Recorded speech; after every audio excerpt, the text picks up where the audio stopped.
Shalom, selamat pagi Bapak Ibu serta saudara terkasih dimanapun berada. Terpujilah Tuhan Allah yang begitu mengasihi kita. Kembali di pagi hari ini kita akan merenungkan firman Tuhan yang tentunya akan menjadi kekuatan yang baru bagi kita agar kita semakin mengasihi. Baik itu mengasihi Tuhan dan terlebih lagi mengasihi sesama kita. Kitab Rut pasal yang pertama ayat 16 sampai ayat yang ke-20 akan menjadi dasar perenungan kita di pagi hari ini. Demikian firman Tuhan. Tetapi kata Rut, janganlah desak aku meninggalkan engkau dan pulang dengan tidak mengikuti engkau. Sebab kemana aku pergi, kesitulah juga aku pergi. Dan di mana engkau bermalam, di situ jugalah aku bermalam. Bangsamulah bangsaku dan Allahmulah Allahku. Di mana engkau mati, aku pun mati di sana. Dan di sana aku dikuburkan. Beginilah kiranya Tuhan menghukum aku. Bahkan lebih lagi daripada itu. Jikalau sesuatu apapun memisahkan aku dari engkau, selain daripada maut. Ketika Naomi melihat bahwa Rut berkeras untuk ikut bersama-sama dengan dia,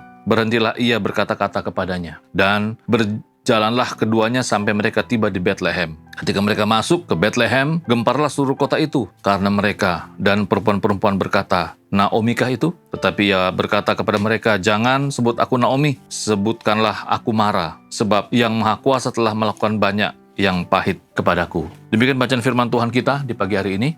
Berbahagialah yang mendengar dan mengindahkan firman dalam kehidupannya hari lepas hari. Kembali dalam suasana kasih di bulan ini, kita kembali lagi akan sama-sama belajar bagaimana kisah dari Rut. Ya, kalau kita ketahui bersama bahwa Rut itu adalah seorang mantu dari Naomi.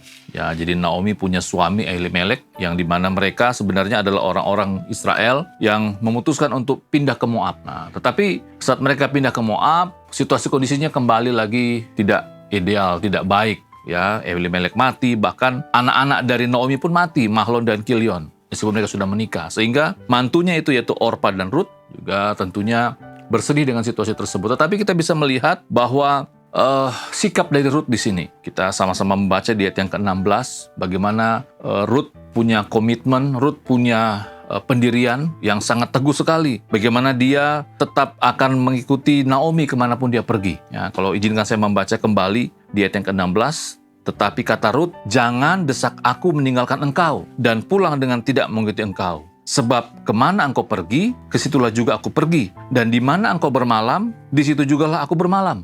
Bangsamulah bangsaku dan Allahmulah Allahku. Wah, luar biasa. Ternyata hubungan Rut dan Naomi ini bukan saja terjalin kasih antara ibu dan anak, tetapi kita bisa melihat bagaimana Rut itu melihat teladan, melihat kasih Allah di dalam kehidupan Naomi. Sehingga yang awalnya Rut adalah seorang Moab, orang yang tidak percaya, karena melihat kehidupan dari Naomi sehingga dia menjadi percaya. Dan itu dikuatkan oleh ayat yang ke-16 bagian akhir tadi. Bangsamulah bangsaku dan Allahmulah Allahku. Artinya apa Bapak Ibu Saudara terkasih? Mungkin awalnya hubungan kita ya kepada sesama kita, kepada sahabat kita, kepada teman kita, kepada keluarga kita hanya sebatas hubungan biasa ya. Saya dengan istri, ya selayaknya suami istri. Saya dengan anak-anak selayaknya kayak kepada anak-anak. Saya kepada jemaat selayaknya saya kepada jemaat. Mungkin Bapak Ibu Saudara juga sama. Kepada rekan kerja, sebatas rekan kerja.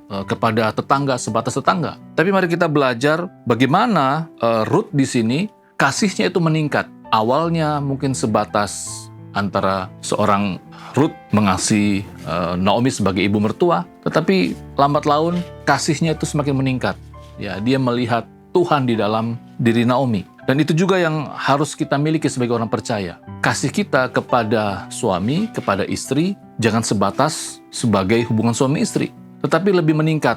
Saya mengasihi istri, saya mengasihi suami karena ada Tuhan di dalam mereka. Saya mengasihi anak-anak saya karena saya mengasihi mereka karena ada Tuhan di sana. Saya mengasihi tetangga saya bukan karena sekedar saya mau berbuat baik kepada tetangga saya, tetapi karena ada Tuhan di dalam kehidupan mereka. Mari kita belajar di hari ini, sebelum kita kembali lagi beraktivitas, mari kita ingat siapa yang akan kita temui di sepanjang hari ini. Apakah teman kantor? Apakah relasi kita? Apakah orang-orang yang akan bekerja sama dengan tim kita? Mari kita tingkatkan kasih kita. Kita melihat Tuhan di dalam kehidupan mereka. Kita mengasihi karena Tuhan juga mengasihi mereka. Sehingga kasih kita bukan sekedar kasih yang biasa seperti dunia, tetapi benar-benar kasih karena kita mengasihi Tuhan, karena Tuhan ada di dalam kehidupan mereka. Kita berdoa.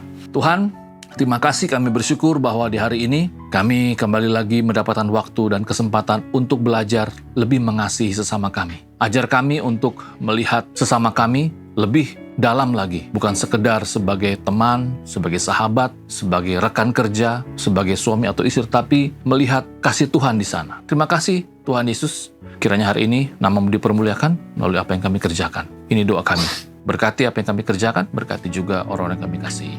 Amin.